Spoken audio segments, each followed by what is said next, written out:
तर आता आम्ही तिसऱ्या श्रावण सोमवार निमित्त आमचे कुलदैवत अमुकसिद्ध महासिद्ध यांच्या दर्शनासाठी निघालेलो आहे। सोलापूरमध्ये ज्ञानप्रबोधिनी या शाळेच्या जवळ आणि डफरीन चौकाच्या थोडंसं अलीकडे एक बोळ आहे। हे आपल्याला फलक लावलेला तिथं दिसेल, त्यामधून आतमध्ये गेले असता हे महासिद्ध व अमुकसिद्धचं मंदिर आहे। मंदिरामध्ये जात असताना पहिल्या प्रवेशद्वारातून आम्ही आतमध्ये प्रवेश केला। आतमध्ये भव्य असं मंदिर आहे, खूप मोठा परिसर आहे।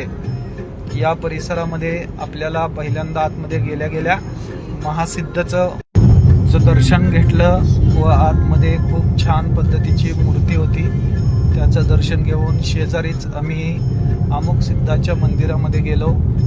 अमुकसिद्धाचं दर्शन घेतलं आतमध्ये, तिथे देखील खूप छान पद्धतीची मूर्ती आहे, त्याचं दर्शन घेऊन आम्ही शेजारीच असलेल्या भूताळसिद्ध मंदिराकडे निघालो। भूताळसिद्धाचं मंदिर थोडंसं दूर आहे, आतमध्ये आपल्याला दिसू शकतं। भूताळसिद्धाची मूर्ती या पद्धतीनं आहे, जो खांद्यावरती गदा घेऊन भूताळसिद्ध उभा आहे त्यांना आम्ही प्रदक्षिणा केली व त्यानंतर मनोभावे त्यांचं दर्शन घेतलं।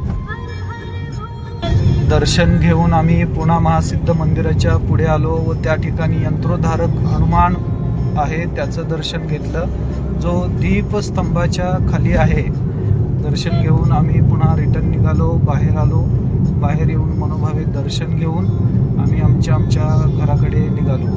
धन्यवाद।